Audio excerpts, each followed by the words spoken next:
you can't build your website and run your business and run your social media and manage a team and pick up your son at the same time, can and you? It's That's right. Hello and welcome to Level Up with Duayne Pearce. My dream is to improve the residential building industry for all involved. Throughout this podcast, we're going to be chatting to all types of industry experts to make sure that builders, tradies and clients all have a fantastic experience.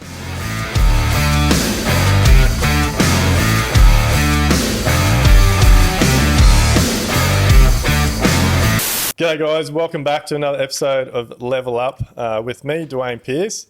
We're very privileged today. We've actually here with Donna Guyler. So Donna runs Donna Guyler Design. She's an interior designer from the Gold Coast.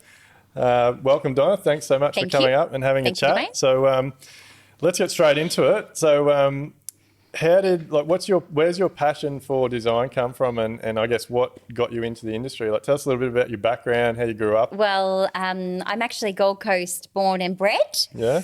There's not many of us left there. You've seen a lot of changes over the years then? Yes, absolutely. Yes, the Gold Coast is definitely not what it was when I was growing up. When I was growing up, it was very much just a young surfy town. We never wore shoes. We lived in our swimmers. My dad was in the surf club. It was, just like a small sort of surfy town. Is design something you've always been into? Like, how did you stumble into it? Like, it's funny. Like, I was a late bloomer, I guess, in terms of my design career. So straight out of school, my parents wanted me to do veterinarian science, which I was not into, but I got some really strong science marks in school. Yeah. So they pushed me towards that. So, I wouldn't have studied design straight out of high school. I finished school and went overseas and worked for a bit and then decided, to study much later on in life, which has really worked out really well for me because, obviously I was studying when I was a mature age. So I was, a lot more committed to my studies than I would have been in my 20s. And obviously I knew that's what I wanted to do. So, very passionate about design. And, the longer I practice as a designer and, the more I sort of grow, my studio, the more passionate I am about all facets of design, which, design runs much deeper than just, creating homes that look great. We do a process in our business called the Pac Process, so pay as a consultant. So we basically our clients pay us to be one of the consultants. So we help coordinate all the design, engineer, certification, all that sort of stuff. And for me, so we've been doing that for 4 or 5 years now, and we're constantly evolving it, improving it, and making it better. And I'm all about, we build people's homes. We don't just build houses. But now that we're involved so much, so I basically go to all the design meetings now. Takes out all the tricky situations where we used to get to site and something had been discussed with the designer or architect. It hadn't been flowed through to the drawings.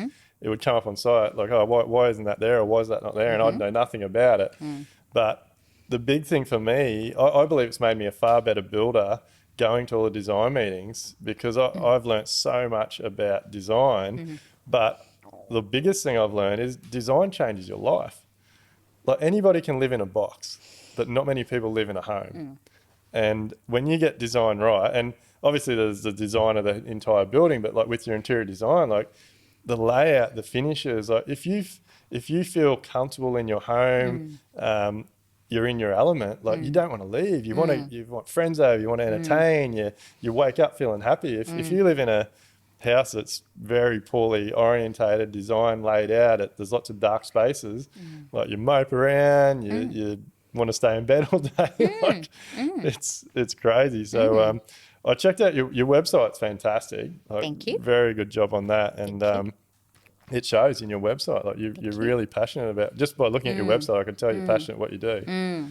So, it's a good point that you raise, because I think, I think part of good design is creating, an outcome that appears seamless, where form meets function, and there is correct proportion and scale and balance and harmony.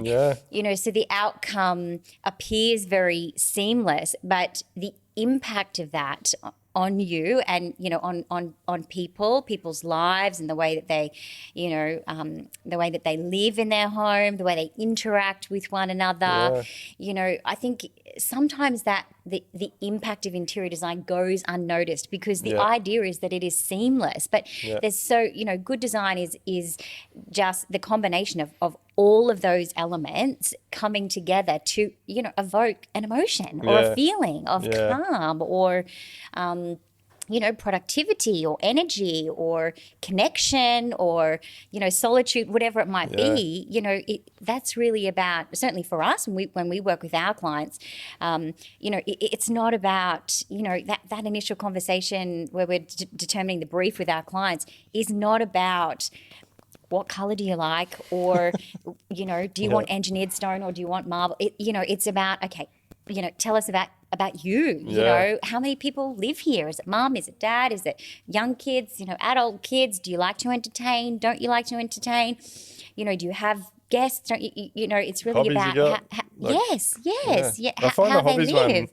one amazing. Like how, we've lived in houses. Like you move into a house and you've got nowhere to put anything. And these days, like everyone's into camping, paddleboarding, all this stuff, and they move into a house and then you'll see their cars are on the street and their garage is just full of crap. Because no one's asked the question.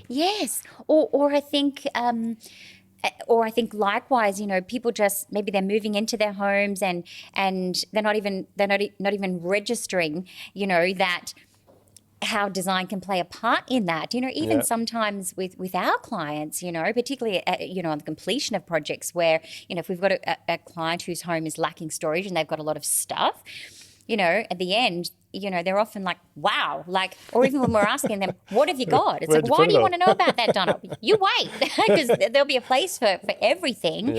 And even that is life-changing, right? When people have a lot of stuff, but they can put that stuff away and they can access it, as they need to. That can be life-changing. Clutter makes you feel horrible. Like if you're looking at crap just shoved in corners So I think it's good for, sometimes people, I think maybe just adapt to their environment, not realizing that, good design and, custom joinery and custom designed storage, definitely. Units can really change the way they live. And I'm all for it now. And we're not too far off doing a big reno in our own home. But one thing, I've probably played part in this. Like, I think interior design's overlooked on a lot of jobs.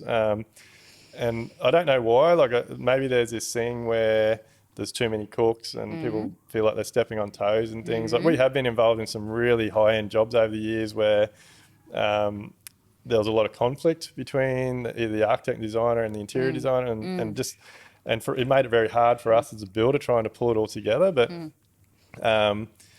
like the other thing that I think plays a big part is, like, generally the interior side of it, so all the finishes, is allowances, like, because once a design is chosen and people have fallen in love with the outside, the facade, the structure, the size, it is what it is.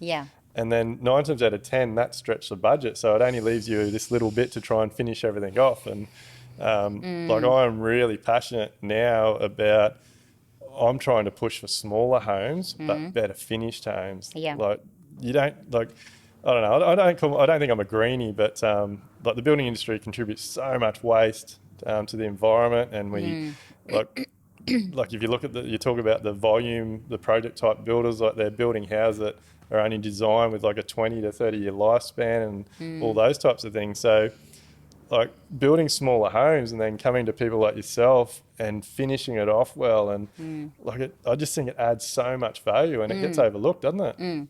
Yes, it does. And I think we I guess we have a process too, as a design studio. So, we work with all sized budgets. We work with clients on, a $200,000 renovation. We work with clients on a $2 million renovation. So, we work across all budgets. But we have a process, and our process doesn't change regardless of whether we're working with a $200,000 budget or a $2 million budget. So, and generally what happens is clients will contact us because they're renovating, and they've seen our website. Probably 9 times out of 10, they're not quite sure if they need a designer, but they come to us. So we explain to them what we do. They engage us.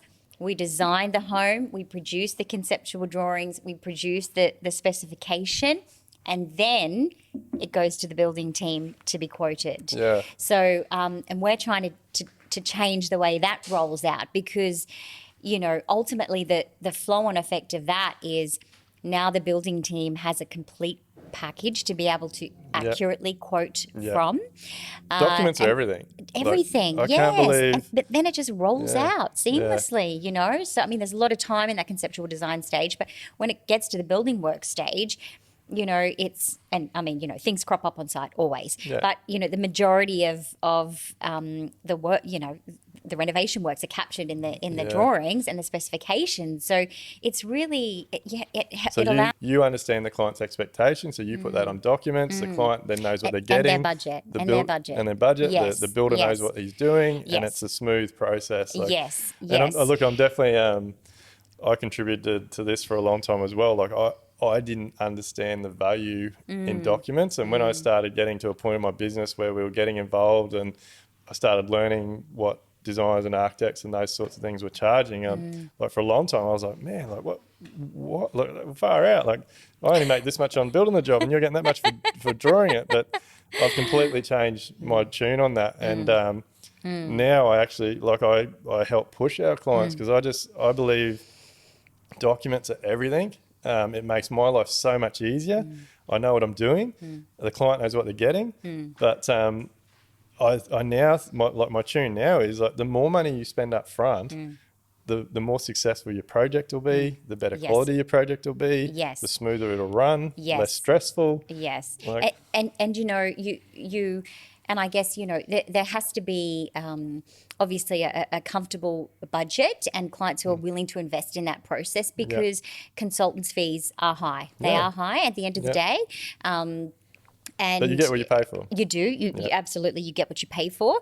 But I think, for us over time, we have licensed builders that we have formed relationships with. So we're completely financially independent of one another, but we've formed relationships with them. So they know what we expect. We know that they produce quality work. And so when we have the opportunity to connect our clients with those builders, and we work with those builders on our projects, the outcome is incredible, because now you have the input of a designer, the input of a licensed builder, an experienced licensed builder, and we have a relationship already. The outcome is just, it's collaboration so much is better. Huge. It's a collaboration, and it's the client wins in that situation. And because likewise, we've had situations where our clients have said, no, we don't need you to connect us with a builder. We have our own builder. And, inevitably we run into issues, We always try to foster a relationship with any licensed builder that we're working with, because we see the benefit in partnerships. And we also see that there is this existing animosity between the two disciplines. But we've also seen the benefit of just deleting that animosity and working together. So we do try to foster those relationships. Many builders, but I think so many builders miss an opportunity. They get clients, and I did this for a long time. The clients come to the builder and say, hey, we want to do this, whatever. Do you know any interior designers? Do you know any architects? And 9 times out of 10, the builder will say, oh, no, I don't. Get your plans and then come back to me. And they've missed perhaps you don't need an interior designer, or, sometimes. And they've missed a really good opportunity to build a collaborative approach and deliver the client the best outcome. And instead, the client goes off, gets all their drawings done, falls in love with it. There's been no input on cost, or someone might not have done a site investigation to look at the existing house and all those types of things. And from my experience, all that does is just lead to variations and the timelines that blow out and miscommunication because someone expected this but they got that. And it's a real nightmare. It is. And documentation is important, no two ways about it. And certainly, that is part of engaging us as we produce the documentation. But things come up on site, and especially on renovations. Especially on renovations, particularly with cabinetry and joinery. We can draw it to the nth degree, which we do, but the cabinet maker will interpret those drawings in a particular way, and that might be different to the way the builder's interpreting those drawings. So if the builder and the cabinet maker are on site trying to interpret our drawings and we're not there to be able to talk that through, there's no guarantee that we can give to our clients that what we've drawn is absolutely going to be what they're going to get. So I think therein lies the benefit of relationships between trades and designers and architects and building designers and whoever the consultants are that are engaged on that project to work together through the execution of the building works as well, right through to the end. Because sometimes I know when we work with our builders, our trusted builders, they know what we do and the outcomes that we like to create. So, they'll say to us sometimes, like, Donna, have you thought about this, and when you got that relationship, like you don't, and I'm sure when you've got that relationship, you don't mind if they're calling you up and say, hey, can we just check on this? Yes. Or we've put this in, Donna, and we're not quite sure. Can you come down? I'll come down. And they'll say, how about, what if we did it this way? What do you think? And we'll go, great. That's amazing. Like so much of our industry, I believe, is led by the more volume guys. Like people, like a lot of people when they're first starting out, like their first point of call will be to go to a display village or something and walk through a dozen houses and see different finishes and get ideas. And it quite often can start them on a bad path because those types of builders, like it's all set. Like you pick something on a piece of paper, you pay your money and that's what you get. But there's an enormous difference between that and going to someone like yourself or me where everything's one off. Like I've never built the same thing twice. No, in 26 years, I've never done the same thing twice. Yes, because it's custom. And I think that's a great thing to come out of builder-designer, builder-architect relationship is now, you guys as the builders are exposed to some really great design ideas that the architect or the designer is bringing to the table. But, likewise, we have to ensure all the best designers and the best architects know that whatever they're drawing, whatever they're designing can actually be built and manufactured and come to fruition.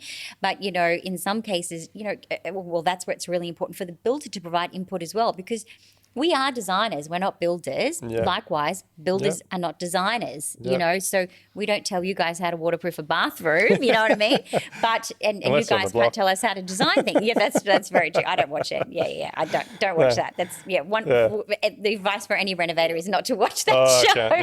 I can't stand it. But I think there's so much benefit on both sides of the fence to really solidify those relationships and come together. And that's how it should be. It should be, but I think sadly it's like learn and grow from each other. Like Amelia, one of my business partners, I stole it from her, but like her mantra is the project is king. Since I've adopted that, it's so.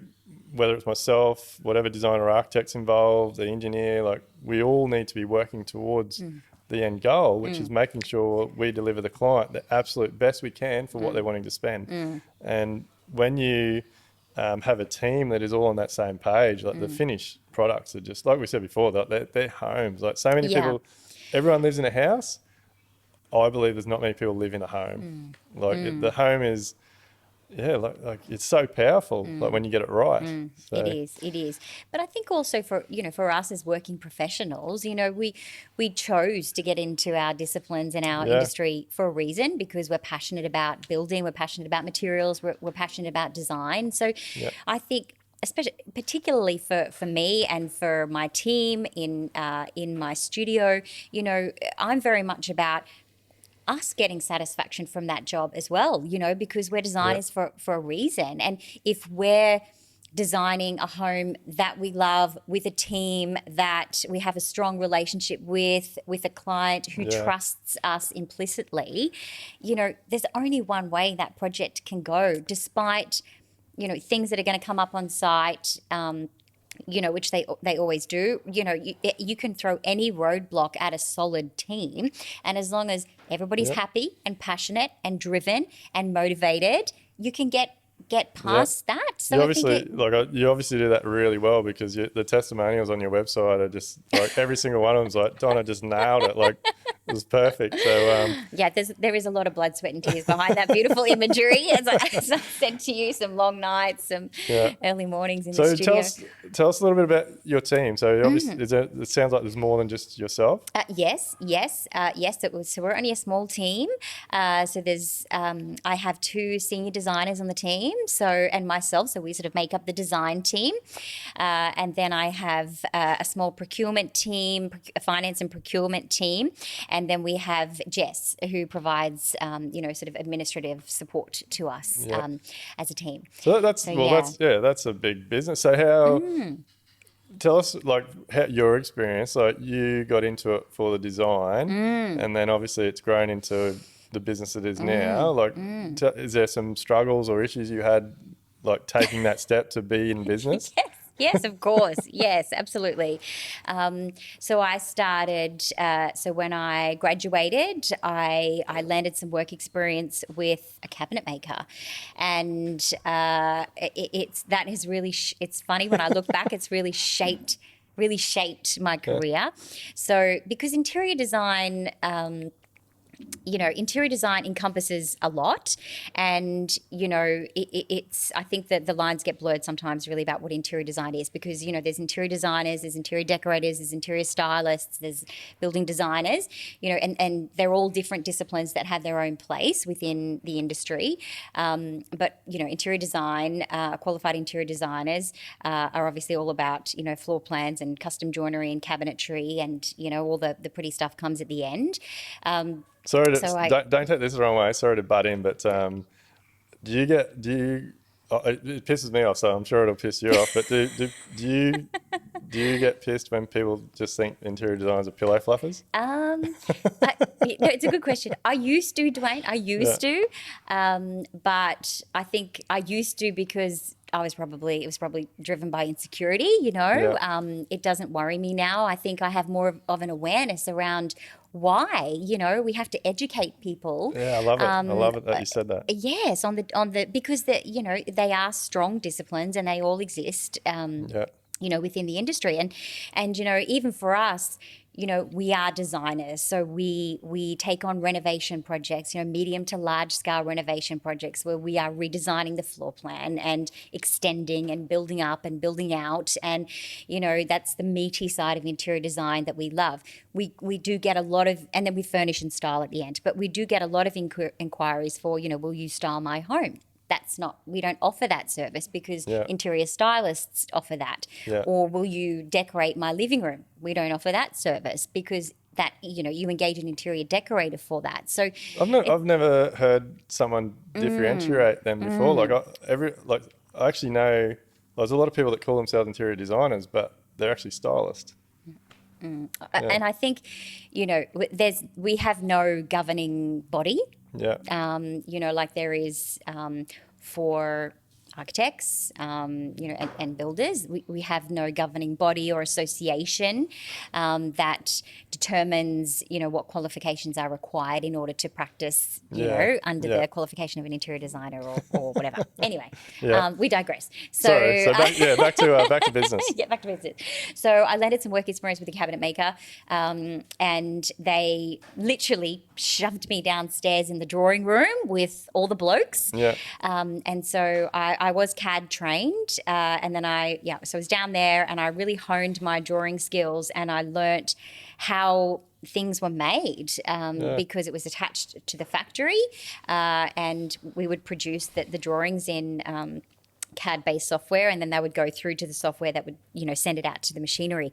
So I learnt, all about the machinery and just how things were made. Yeah. And, the design geek in me was excited by that. So worked there for a few months, and then I left there, and then I contracted to some other, designers, stylists, decorators, and I did, the decorating side of things. Wasn't really floating my boat, so I landed back with another cabinet maker, and I was their lead interior designer for their residential division, and they were closing that residential division out. So I would have lost my job.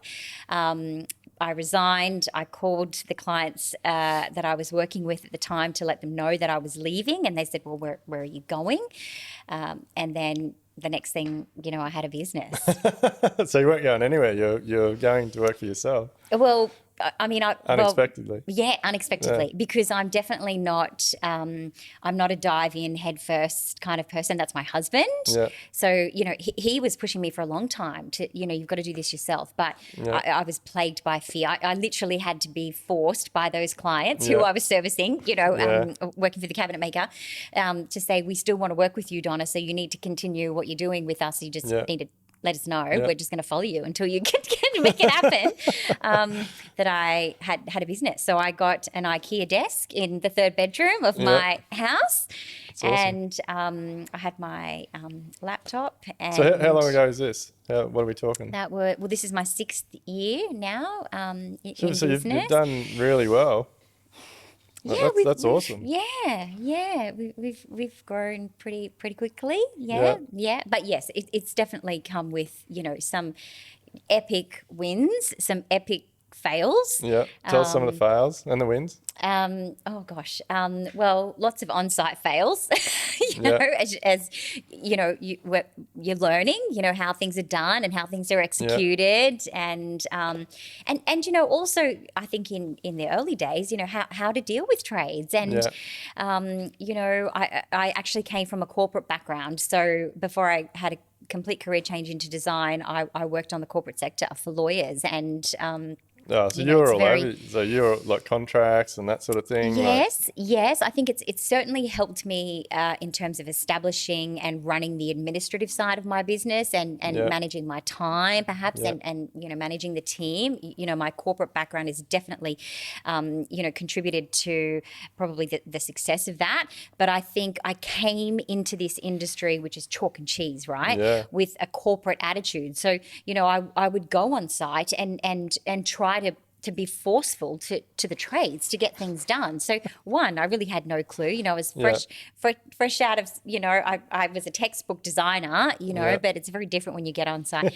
So I tried this forceful approach, and of course that doesn't work, So then I pulled back, and then I was probably too meek, and I was getting railroaded, and ended up in tears, at the end of the day off the job site. And so I really had to find a place there, because there's a way to deal with trades, right? Yeah, but that's a great done. story. Like coming, that's chalk and cheese. Like to think that you started down the corporate legal type road, and then ended up where you are on the job site. Yeah. That's a credit to you and to be from there to where you are in 6 years. Like that's pretty unreal. What about the actual business side of it, like understanding what you should have been charging and having employees and all that type of stuff? Like were you taught any of that when you're in any of your background? No, absolutely not. They don't teach you how to run a business. Yeah. No, they teach you how to draw and design and put a color palette together. You don't learn how to run a business, and who really knows when you're starting out? I think very early on I had a mentor, and it was literally a designer who I'm still very good friends with. So I web stalked her in a weird way for a long time, and then I reached out to her to see if I could do some work experience with her, and she said no. So I said, look, can I just keep in contact with you? And so I forged a friendship with her. She was an experienced designer. So that was, and I just went to lots of networking events and functions and things just to try to meet other designers to, really try to pick their brains on things, because you don't learn those things. And that to me is like amazing that you did that. Like, I wish I had done that when I was starting. Scary. And like it's incredible, because I don't think it's just our industry. Like most industries, like you're taught to be a chef, you're taught to be a lawyer, you're taught to be a builder, a designer, whatever, but you're not taught how to run a business. Like there should be so much more of it. Like there should be business at school, and then from that you can be whatever you want. Yes. But the fact that you had the courage to put yourself out there and go networking and all that, like that's unreal. Like that's obviously helped you. I was awkward as hell, but it's I didn't know what I was doing. But you've probably still got some contacts now from those things. And, but I think I did establish some really great contacts early on in the industry, and in the second year of my business, I engaged a business coach, which was also a turning point for me in the studio. So I was just actually laughing with the girls in the studio yesterday about what I charged for the first full-scale renovation that I took on, and we were having a laugh about it, and to where we are now, and our pricing structure now. But I engaged a business coach in the second year of my business. I engaged her for 3 months, and there was a number of modules that we ran through. A lot of them were finance and spreadsheet and strategy related, which I couldn't tell you anything about. It just didn't soak in at all. But what really resonated for me, and what was a game changer for me, was my pricing and how to deliver that pricing, with confidence. You got to sell your service, don't you? But with confidence. Yes, and I think it was more about believing. She taught me to really look hard and long at the product that I was producing, and did I believe in it, and was I passionate about it, and then put a value on it. And we literally more than tripled my pricing during those 3 months. And she said, but now you have to deliver on that, Donna. So you have to get those numbers right, and you have to sell them with confidence. And that was really what that was worth every cent. That is incredible advice. Like for the guys that are watching and listening, like that was a massive thing for me. Like when I started, like so for a long time, like we had I went from building up a really successful contract carpentry business, like mid-20s, 40 plus blokes working for me, like huge turnover. And so I had a good reputation. And then as soon as I got my builder's license, I just got flooded with work. And so for the first 4 or 5 years, we had enormous turnover. And I thought I was killing it. Like I was buying boats and trucks and living the good life, and never had any money in the bank, always chasing cash flow. And everyone, like I was getting a bit of coaching, and I was speaking to my accountant, and they're like, you got to charge more. And I'm like, I can't. Like, how can I charge more when the guy down the road's charging less? And I had that mentality for a long time. And I think so many builders and trades are bad for it. Like you get yourself into a situation, probably designers as well, where you have to get the next job because the cash flow's out. And so you're very close, and then at the last minute you drop your price a bit to get the job, but all you're doing is digging yourself a deeper hole. And that mindset change for me, like exactly what you just talked about, and I think that'll be really powerful for the guys listening. You have to believe in what you're doing. You have to believe, like you got your passion. And Shane and I, we were just talking about this yesterday. Everyone knows that I'm a builder. Everyone will know that you're a designer.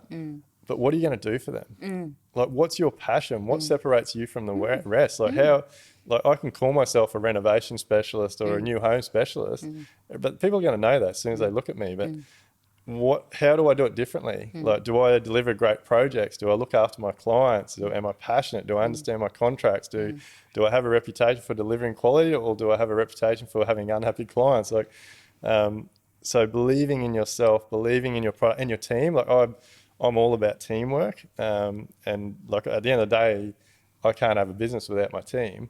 So once you get that in your head, and it doesn't mean that I charge more than I should, or that I'm an expensive builder, or that you're an expensive designer. It means you're getting what you pay for. And with us and yourself, people are going to get a great experience. They're going to get a pretty smooth running job. If there is hassles, we're going to look after it. And they're going to have a finished job. They're not going to have a project that is constantly over schedule, is constant variations, is not sleeping of a night because you're worried what the builder's going to come back with the next day. Like there's so many things that go wrong. And getting that in my mind that I could charge what I needed to charge, I just had to believe in it. Yeah, absolutely.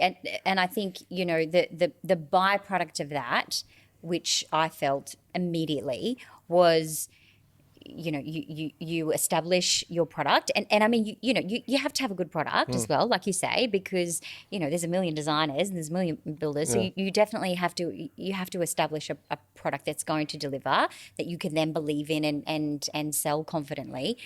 But I think, and then we put my prices up, so you establish your price point, and then inevitably what's going to happen is the jobs are going to drop off, because you're used to running 20 projects at any one time at this rate, but now you only need one project or two projects to match what those 20 projects were generating for you. And that is a scary transition, that area in between. But when you get to that point and you land that first big job, and then you sink everything into it, because now you only have one. I can't remember the time where I only have had one project, but when you're not managing a bazillion projects at once, now you can really hone in and you have time to make decisions. And then so you nail that project, and then that great project leads to another project, and so then the penny drops, and you realize you don't have to be running around chasing your tail. It's about underperforming. That's right. Like things get missed and dropped. That's right. That's right. So your client doesn't get a good experience. You don't enjoy that project because you can't give 150%, because you're managing so many projects and stretching yourself so thin, which impacts creativity, productivity, So I think, that's really key in pricing too. You have to establish what it's definitely about the product that you're going to deliver and the value that you can add. But I think it's also about how, what price structure will allow you to really give 150% to deliver that, because then that delivers the most value for your clients. And so then they don't look back and think, oh gosh, that designer was so expensive, or, that was real, those variations blew out of control. They just see this incredible outcome, which you're saying and we're saying, those clients come back to you then, because they're not thinking about what it cost them. They're thinking about the value that it's created. The service, so the you product, have to allow yourself space to be able to generate that. And pricing yourself too low means you're taking on too many projects, and you can't generate that and value. So many people think because they have so much work, they're doing it right. The busy theory or whatever it is. Yeah, so it's a falsity. I'm really curious to what drove you so early in your business to get coaching, because it took me a lot of people telling me like this horrible roller coaster up and down, and obviously getting to a really low point to think, shit, maybe I do need to get some help. Like what made you do that? Yeah, well, I had no clue what I was doing. I had a studio. I was getting more and more inquiries, and I had no clue, Duayne. I had no clue. I was taking on too much work. I was undercharging. I was paying the clients the privilege of working with me, I'm sure, on some projects. I look back now. I had no clue, and so I think I very quickly I just had to recognize that, because it was growing. I could feel that, the steam was building, and I also could feel that, I was onto something, like I started off doing, just kitchen renovations and just a bathroom renovation. But when I was on site, the clients would say, oh, you can do my kitchen, well, can you do my bathrooms, and now can you furnish my dining room? And I was thinking, hang on a minute, this could be whole homes. We could be renovating whole homes. We could be furnishing whole homes. Awesome. And clients were like, we just need you to do it because we don't have time, you know. So I could feel this momentum building, and I thought, I have no clue. Yeah. I need to get this in check, because if I can get it in check, I feel like it's going to be a really good thing. I could see that there was a hole in the market, particularly for people who are just busy and they want to renovate and they want to add value because they want to sell their home, or they want to extend because they want more space or less space or whatever it is, but they don't have time to do it. And you know, as the studio has grown, you know, now more so than ever, you know, our clients, obviously the scale of our projects are much larger, which is great, but, you know, and the demands are, and the expectations of us are much higher, which is also great. We love to rise to the challenge, but our clients definitely are, you know, much less involved in the projects now because everybody is so busy. So I think just getting a business coach, it just helped me to sort out my pricing, you know, establish my position in the market, work out who it is that, you know, or what it is that I wanted my brand to be.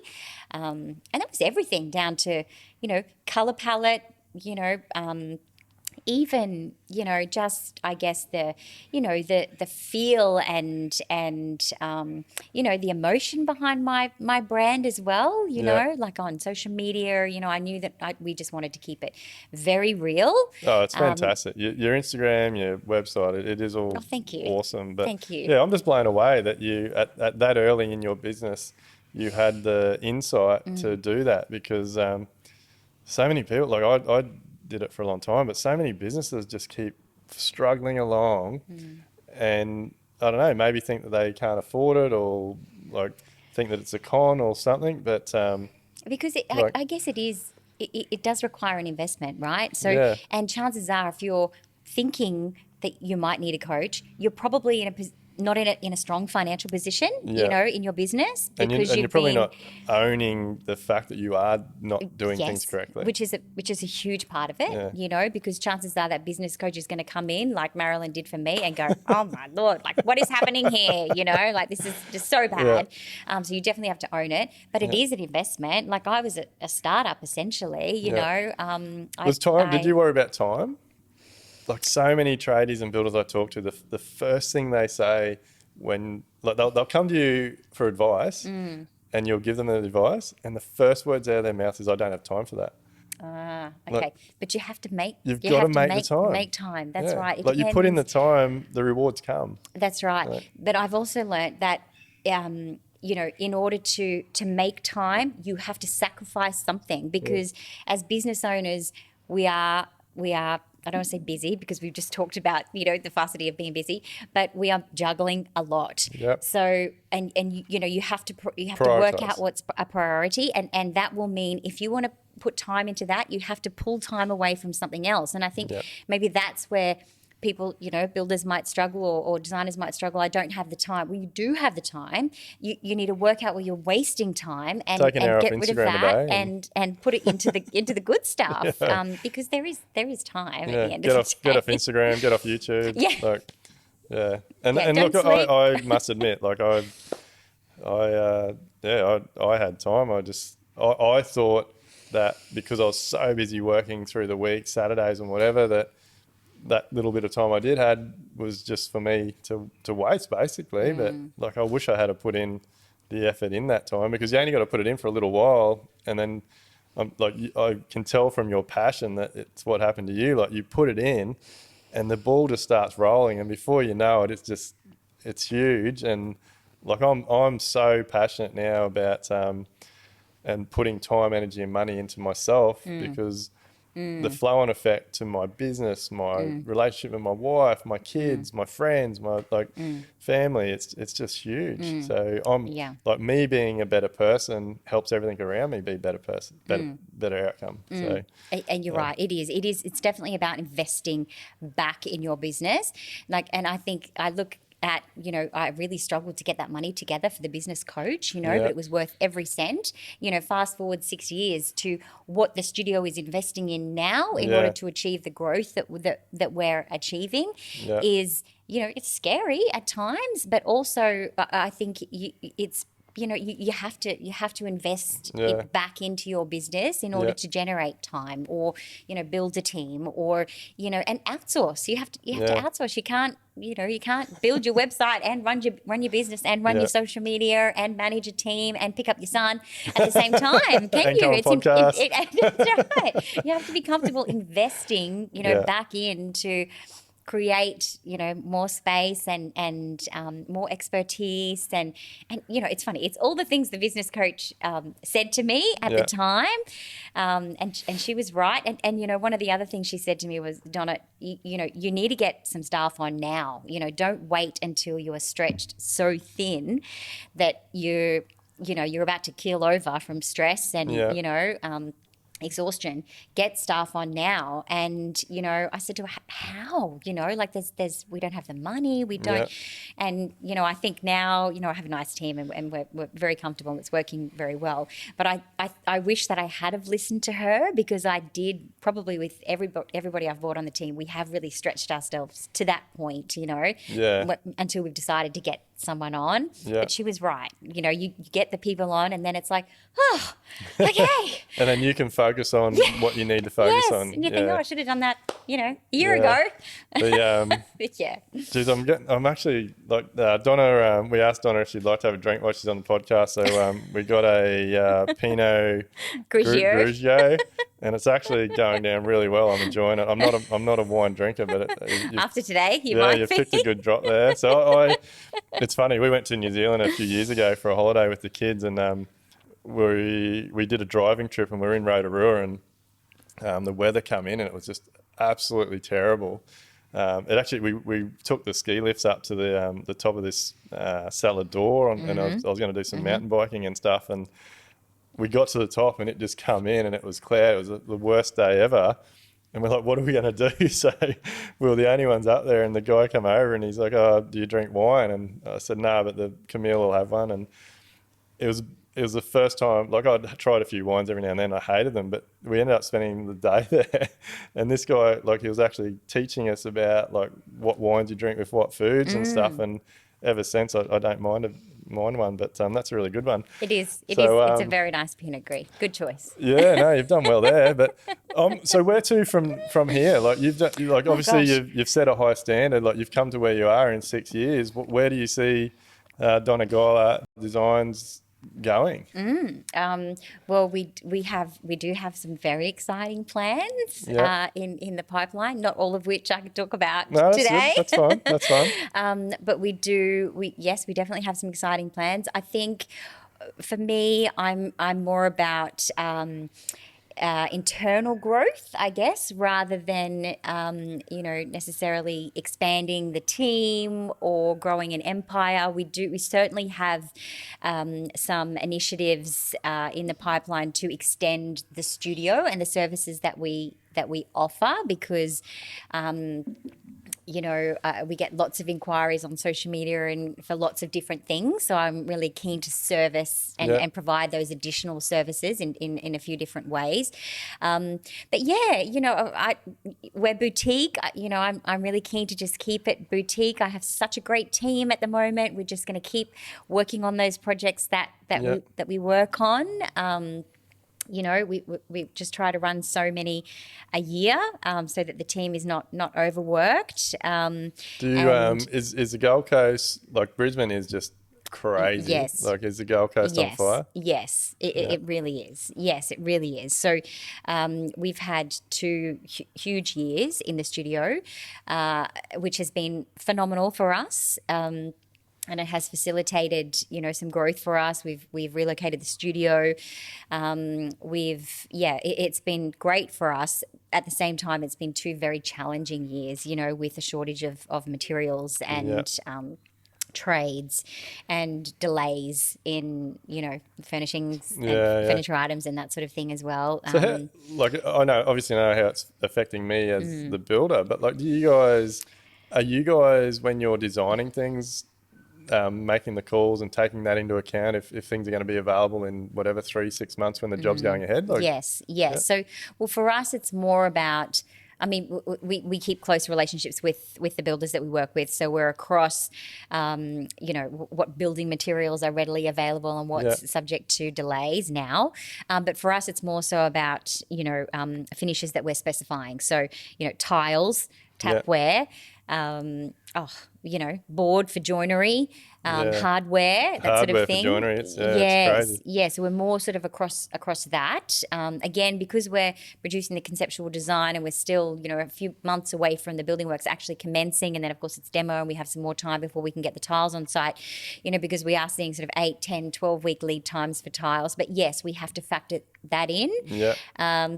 So that's sort of phase 1 of our projects, is the conceptual design and building works. And then phase 2 is where we furnish and style the home, completely, top to toe, once the renovation works are completed. So, and we're also experiencing, huge delays there. So how do you, you mentioned it before, education, are you educating the clients on everything that's happening in the industry and estimated timelines and all that type of thing? Yes. Because that's huge, isn't it? Like, I think if you can make your clients aware of it, it takes out a lot of that. Like, I hear so many stories from people in the industry that the clients got the shits, and when you get the background story of it, like the delivery should have come this week and they haven't told them anything until now. Instead of like 10 weeks prior saying, oh, look, this order we've ordered, it's going to take 12 weeks. There might be some delays. Yes. Yeah. I think, it's just about communication. And you know what, I think probably more so for our industry, because perhaps we are on the back foot before we even get started with our clients, because every client has had a bad experience with a builder. Every client has had a poor experience with a designer. That's right. So we're already on the back foot. And as you say, if you delved into those bad experiences, they probably all boil down to a lack of communication or not clear communication. For us, on every project, things come up where, the girls and I will say, okay, we need to make sure that is clearly communicated next project, There's always things coming up. But I think now more so than ever, as long as people know, the majority of people know there's delays in the world right now. There's not enough containers. There's a huge demand in materials. We're amidst a renovation boom. Most people know. It's just keeping people informed along the way. And I get it. Sometimes those conversations can be difficult, depending on your client. You're going to have the client that just goes, great, Donna, no problem. Anytime's fine. And then you're going to have the other clients that go, you know what, I need this. And that's not going to be a comfortable conversation to have. But it's worth having. It is. And I think it's picking up the phone as well. I think sometimes we have the opportunity to hide behind email, and I think some things, certainly for us, we know when to pick up the phone and not send an email. You can follow it through with an email, but for delays and things like that. Make it personal. Yes, because things are not coming in on time, and we're not delivering projects on time, and the building team's not delivering projects on time. It's no one's fault. It's having all that conversation and communication before work starts, because like with a renovation, and especially if someone's in the current climate, like someone moves out of their house for whatever 3 or 6 months, like they got paid tens of thousands of dollars in rent. Like, that's right. They don't want to be hearing at the last minute, hey, we're going to be another 10 weeks, and they've only signed a 3-month lease. Like, that's right. I think a lot of I'm not sure what it is, but I think a lot of people probably get scared. Like, they'd rather just deal with or put up with the consequences and have the conversation now. Whereas I'd rather get all that stuff up front, be very open and honest, and like the change I've seen in my business from that has been huge. Like, clients appreciate it. And we turn those clients that do expect it now. When you're open and honest with them, 9 times out of 10 they'll go, oh, look, we're really glad you told us that. Like, we'll work in with you.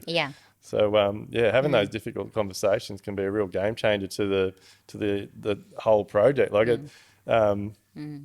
like designers, and from what I've saw on your website, like, you're very involved through the build as well. So like, you could be dealing with a client from the initial inquiry, I guess, through to completion of the job for 2 years or more. Like, yes. So it's a big relationship. It is. Yes. Yeah. We have some of our projects, run over, many years. So for clients, like, What's some advice you would have for clients then out there that are thinking about building or renovating? That get a designer, hire a designer. Apart from, that's the obvious one. Oh, look, and I think it is important. I think we would always say, I mean, obviously, as we said before, that the renovation budget needs to warrant engaging the right consultants. Do you ask for the budget? Yes, we always ask for the budget. Absolutely. Yeah. Yes. And again, that's just a process of communication. Like we say, what is your budget? We need to know your budget because we're about to take you on a design path and we need to make sure we're designing in line with your budget. If you've got a $200,000 budget, but we're specifying, natural stone on your kitchen or whatever it might be, there's not alignment there. And that's not, we learned very early on because, sometimes people don't always want to give you their budget. But it's a deal breaker for us. So we need to know what the budget is. I love that you said that because we're the same. We do make it clear we don't price, obviously, that it's up to the building team to price. But in our experience, we know the general cost of things. So we know the outcome to produce, on a $200,000 renovation, we know the outcome that we need to produce on a $2 million project. So that's why we need to know the budget, and we break it up into two components. So we need a budget for the renovation works, and then we need a budget to furnish their home as well if we're doing phase two. So what was the question? I know you asked me something. Ask budget. So, yes, I thought there was a question before that. I can't remember. There probably was. But the Pinot Gris kicking in. We've got to that point as well because if you don't have something to aim for, like the stats, I don't think they've been redone for a while, but I know for a long time there, the stat was something like 83% of drawings never get built, and most of that is because they're over budget. Yes, and then people. So my theory is that the old-fashioned way, someone goes to a designer, they generally might have a little bit of conversation about budget, but everyone's scared to put it forward. So they just start the process and then they come along with input, the designer has input. And before you know it, they've fallen completely in love with these documents and can't wait to build it. Put it out to pricing, dreams are shattered, and it doesn't get off the they ground. don't go ahead, or then they've got to start pulling all the stuff out they wanted, and by the time they get it back to something they can afford, they're not happy with it, and they don't want to do it anymore. They're disheartened, they don't like the process. So, so even if that moves ahead, it's already not built on a really great foundation of trust and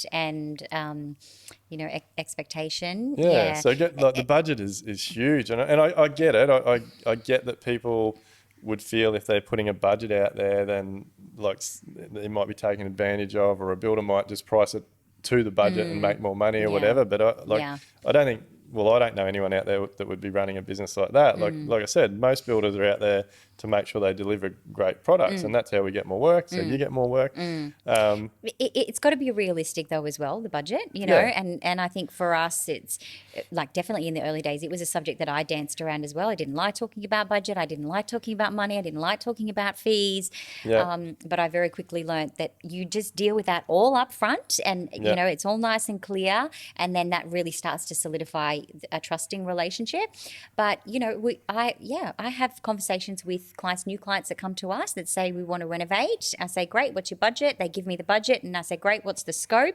And we have to say, that budget is not realistic for what you're wanting to achieve. Budget is nothing without a scope, is it? No. So you have to, it has to align, and there's an allocation of that budget as well, isn't there? Because part of that is going to go to consultants' fees, and then part of that is going into the renovation works, and then part will go into the furnishing. They want us to do that at the end. So I love it. You're speaking my language. It's very good. It has to be realistic. There's no point in having that conversation and you thinking, oh, I don't know if that's going to, because that never works out either. You end up undercharging and not making what you should be making in order to make the client happy.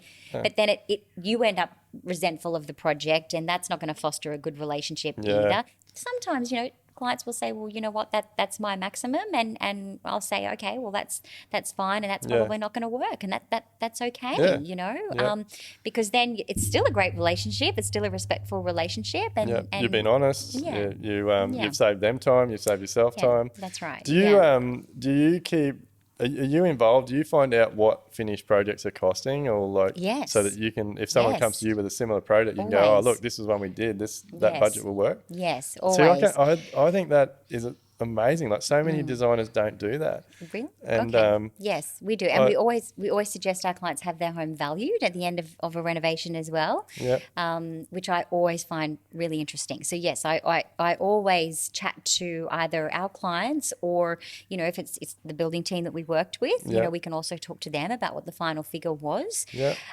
Because then we know that was the cost of the renovation plus our fee plus any furnishings that we've provided to them. So we've sort of got a holistic cost of the project. And then, we always suggest that our clients have their homes valued because that's a really great conversation to have with our clients at the end also. Like once that they can see that, the value. I mean, value means different things to different people. But, in terms of the financial value, and the capital that can be gained from a really well-designed home and well executed workmanship, that really helps to solidify a relationship as well, because then your clients are going, wow, that was worth every cent, in everybody that we invested in to bring that project together. But I'm also very curious. I love to know. I'm very interested to know, how much things cost and versus how much value they can. I think it's a no-brainer. Like it absolutely amazes me. Like I just think that is so good. Like because for you now, like when a client comes to you and says, "This is my scope, this is my budget," you can make a very educated decision to go, "Oh, look, that budget's probably not going to quite cut it. This is another project we did here. It costs this much." And I think building businesses have so much data that gets wasted. Like no one does anything with it, and so you can. We find in these situations like, when you've got that data and you're educated on it and you can give the client an educated answer. That's right. A lot of the time they'll say, oh, look, we can actually bring our budget up. We didn't realise it was going to cost that much. That's right. And so then you can deliver them a fantastic project. That's right. So, Or sometimes it can even be, clients might say to us, okay, well actually we didn't realise, that's where we needed to be. So, you know what? Give us some time, or I'll say to them, rather than not engaging us and going into this project, half-heartedly or trying to drive it forward yourself, which is always challenging. Why don't you give it some time, and get to here to where you need to be, and then come back and let's work together and deliver this really great outcome, because that added investment, in the design team and the building team will generate far more than the investment. So sometimes it's just about educating them, about the value in that, and that it's not always about maybe just cutting corners and doing it yourself. Then they won't generate the value that engaging, professionals for your project will generate. Again, it's about communication, really, isn't it? It's just chatting it through. It's all about communication, like that. Communication, education, successful project. Like that's so. Like you've given so much value today. That is fantastic. So, just very quickly, what do you do to get away? Like you're obviously very busy. You run a successful business. You love your wine. What do you do to switch off? That's my vice. That's why I drink wine. What's your breakout? Well, we can't go very far these days. We love to get away as a family. At the moment, we just try to do weekends away because that's about all we can do. I just, I train. I try to keep fit. Right. No, definitely, we're definitely a beach family. We prefer the coastline to the bush. But you know what? I just love just family time and just weekends away. Long weekends away. I can't wait to get on a plane again now when everything opens up again. What's your favourite destination? Out of there. Well, we love the coast, so. Oh gosh. Well, having said that, New York's probably my favourite holiday destination ever. Do you think every designer would say that? Yeah, probably. I went there in my 20s with the boy I was dating at the time. We probably saw the more inside the bars than anything else. But I would have a very different holiday if I went back now. Yeah. But we just get away, where we can. My husband also runs a very, very busy business. So, awesome. yes, downtime is important in our house. Not much of it, but yes, we grab it where we can. Yeah, no, that's awesome. Look, I really appreciate your time here today. My pleasure. I think you've given incredible value to our listeners, and I really think that they'll be able to take away from today a few notes and make some big changes to their businesses and their life. So, really appreciate you coming on. Thanks for your time. My pleasure. If anyone wants an incredible designer on the Gold Coast, make sure you check Donna out.